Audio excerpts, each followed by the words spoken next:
50. Bienvenue à toutes et à tous. On commence avec cette information. Le président Joseph Kabila a lancé ce jeudi les travaux de modernisation de la route Boma-Matadi, longue de 111 km pour un coût des travaux évalué à 81 millions de dollars. Les travaux de modernisation de cette partie de la nationale numéro 1 se justifient par le souci d'harmoniser enfin ces tronçons qui a connu plusieurs aménagements dans le passé. Selon le ministre des Infrastructures, Travaux publics et Reconstruction, la modernisation de cette route permettra à terme sur 3300 km de la nationale numéro 1 de relier les 6 provinces actuelles de tous leurs chefs-lieux afin d'augmenter la fluidité des échanges entre elles. L'actualité, c'est aussi le porte-parole du gouvernement qui a tenu un point de son cabinet de travail. 3 sujets ont fait l'objet de ce point de presse. Les arrêtés du ministre de la Justice et garde des Sceaux complétant les listes antérieures des personnes bénéficiant de la loi d'amnistie, l'évolution de la situation sécuritaire à l'est de la RDC, ainsi que le dossier de migration de la télévision analogique vers la télévision numérique terrestre. Du ministre de la Justice et garde des Sceaux complétant les listes antérieures des personnes bénéficiant de la loi d'amnistie. 4 vagues au total viennent de bénéficier de cette grâce. Pour l'ex-M23, parmi ceux qui se retrouvent au Rwanda aujourd'hui, il y a d'abord un groupe de 80 personnes qui ont bénéficié d'un arrêté du 22 septembre 2014. Toujours ex-M23, toujours au Rwanda. Deuxième groupe de 42 personnes, arrêté numéro 206 du 7 novembre 2014. En Ouganda, 77 personnes.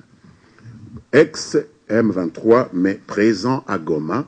Pour ces personnes, cette mesure de grâce prend effet ce jeudi 30 avril, a ajouté le porte-parole du gouvernement. Concernant la situation sécuritaire dans l'est de la RDC, le porte-parole du gouvernement a relevé des avancées significatives, annonçant quelques bonnes nouvelles en provenance de la ligne de front. Cette situation sécuritaire dans le Kivu particulièrement est dominée par notamment la mort confirmée du sieur Kassada Karume, numéro 3 de la rébellion ougandaise des ADF, contre lesquels les FARDC poursuivent sans désemparer leur offensive dans le Grand Nord. Quant à la lutte contre les FDLR, si l'on compte également ceux qui se sont rendus en phase de désarmement volontaire, c'est un chiffre de 677 FDLR neutralisés qui s'offrent à nous, soit plus de 50% d'effectifs FDLR tels qu'ils avaient été évalués avant l'opération Soukola 2. À Uvira, au sud Kivu, la RDC fait face à l'arrivée de 4000 réfugiés burundais, consécutive à la situation qui prévaut dans leur pays. Le gouvernement congolais promet de travailler avec le Haut Conseil des Nations Unies pour les réfugiés afin de leur offrir un accueil approprié. Autre nouvelle, c'est l'arrêt imminent de la diffusion télévisuelle analogique pour le passage à la télévision numérique terrestre. Ce passage à la TNT est une décision de l'Union internationale des télécommunications dont la RDC est membre. Le porte-parole du gouvernement a toutefois assuré que des facilités seront offertes aux opérateurs des médias et aux usagers afin de les accompagner dans cette phase pour des adaptations nécessaires. Élection provinciale, le dépôt des candidatures est encore timide dans quelques bureaux de réception et traitement des candidatures à Kinshasa. Les membres de l'Assemblée plénière de la CENI ont fait ces constats lors d'une visite effectuée dans 2 sites. André Pungwe Songwe, le vice-président de la CENI, les a conduits sur le terrain. Fabien Lumbala pour le reportage. André Pungwe et les membres de la plénière de la Commission électorale nationale indépendante ont visité le bureau des réceptions des traitements des candidatures, antenne de la Gombe et celle de Ngaliema. Dans le premier, 342 formulaires déjà retirés. Dans le premier, 342 formulaires sont déjà retirés pour la députation provinciale. Dans le second, Ngaliema, 188 formulaires retirés. Moins de 10 ont déjà été déposés dans l'ensemble. Une opération encore timide au regard de ces statistiques alors qu'elle sera clôturée le 5 mai prochain. Jean-Pierre Kalamba, le rapporteur de la CENI, le rappelle aux politiques et aux indépendants. Nous nous en tenons d'abord à la date du 5 pour clôturer en ce qui concerne les dépôts de candidatures au niveau de la députation provinciale. Au total, à Kinshasa, 3871 formulaires ont été retirés, 3053 par les partis politiques, 46 par les regroupements politiques, 772 par les candidats indépendants. 3 partis politiques et 2 indépendants ont déjà, à la date du 27 avril 2015, déposé leur dossier en bonne et due forme. Pour rappel, 20 anciennes villes, 145 territoires de la République démocratique du Congo et 24 communes de Kinshasa, soit au total 189 circonscriptions électorales, sont concernées par cette opération. Outre 69 sièges à coopter, 711 sièges sont concernés dans cette course à la députation provinciale. Et direction le Katanga, clôture ce jeudi de la deuxième phase de la campagne médicale lancée par la première dame Olive Lembe Kabila à Lubumbashi et ses environs. À cette campagne médicale, 30 000 patients ont été reçus au-delà des attentes des organisateurs. Les bénéficiaires n'étaient pas seulement congolais, mais aussi des Tanzaniens, angolais et zambiens. Plusieurs personnalités ont assisté à la cérémonie, notamment le gouverneur Moïse Katumbi et le ministre de la Santé et du Genre. Juste après, l'épouse du chef de l'État a animé un point de presse au cours duquel elle a répondu aux questions liées à cette campagne.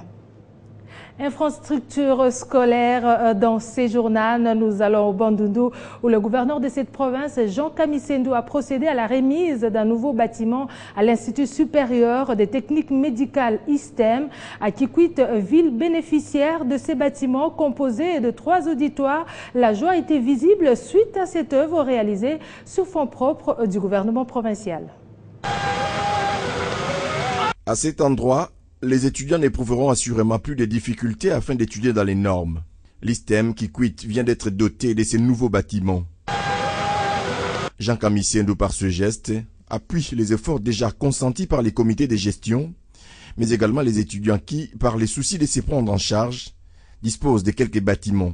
Sur place, le président des étudiants, visiblement satisfait, s'est montré reconnaissant suite à ces gestes. Nous saisissons cette opportunité pour exprimer notre profonde gratitude au gouvernement provincial de Bandundu qui, à travers son excellence, Monsieur le gouverneur Jean Kamisendo Kutuka, vient doter l'ISTEM Kikwit d'un nouveau bâtiment de 3 auditoires afin d'appuyer la formation de la jeunesse congolaise.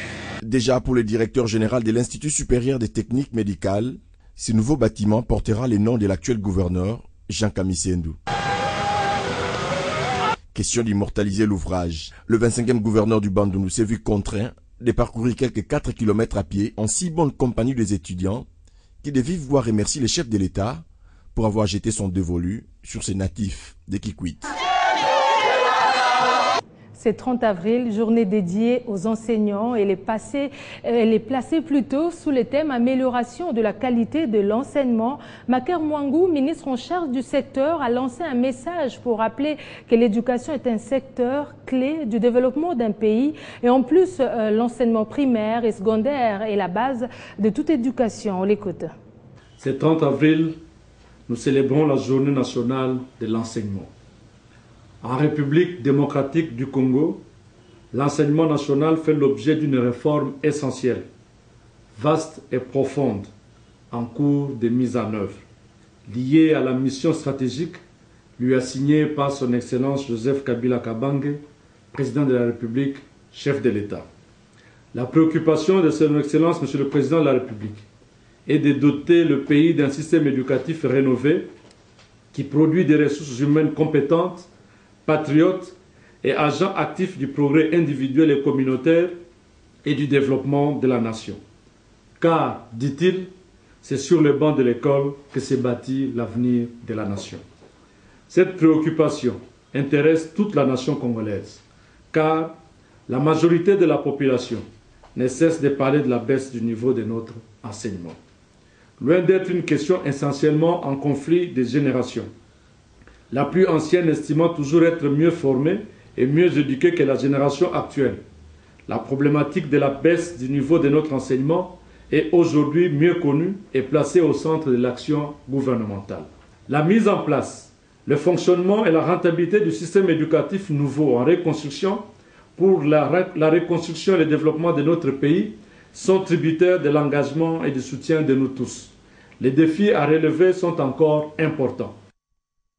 Et puis en sport, Coupe africaine interclub, l'SV Club de la RDC reçoit ce dimanche au stade Tata Raphaël Royal Léopard du Swaziland en match comptant pour le 8e de finale retour de la 12e Coupe de la Confédération.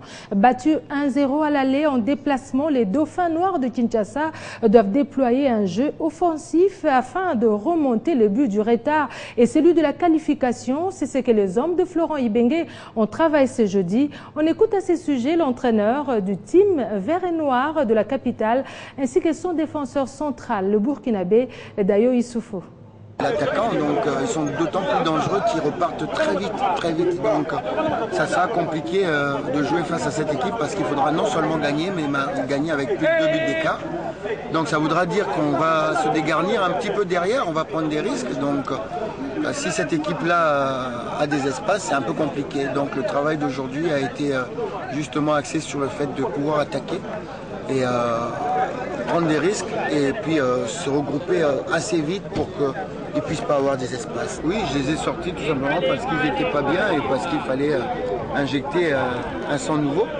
Et je pense que le sang nouveau qui est arrivé nous a permis justement d'être meilleurs. Vous étiez au match, vous pouvez le dire, je crois que les 20 dernières minutes ont été vécubiennes. Alors que les 20 premières, les 20 surtout de la deuxième mi-temps, les 20 premières de la deuxième mi-temps étaient très pénibles pour nous, on aurait pu encaisser encore plus. Donc j'ai sorti des cadres, mais je les ai remplacés par d'autres cadres. Loussadis ou Emago là, nous ont fait énormément de bien parce qu'ils ont tenu le ballon. Et c'est une idée beaucoup plus intéressante à creuser parce que ceux qui étaient sur le terrain n'ont pas fait le travail qu'il fallait face à cette. Je peux dire un peu mérité puisque on ne s'attendait pas à une équipe comme ça et on ne connaissait pas l'adversaire tout. Et maintenant on a connu l'adversaire, on sait ce que l'adversaire est capable de nous faire et on s'est bien préparé pour gagner ce match ici à Kinshasa. Voilà qui met fin à ces journaux. On se retrouve tout de suite pour la revue de presse.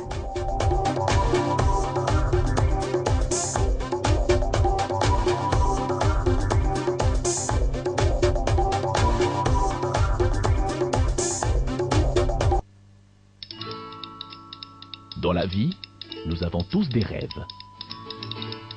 objectifs et aspirations. Vos projets d'avenir ainsi que ceux qui vous sont chers dépendent des choix que vous effectuez aujourd'hui. C'est pourquoi la Raobank a créé Renaissance, le nouveau compte d'épargne qui vous propose un meilleur taux rémunérateur à court et à moyen terme. Ainsi, vous pourrez suivre l'évolution des intérêts générés par votre épargne et assurer un avenir meilleur à vos projets les plus chers. Raobank is my bank.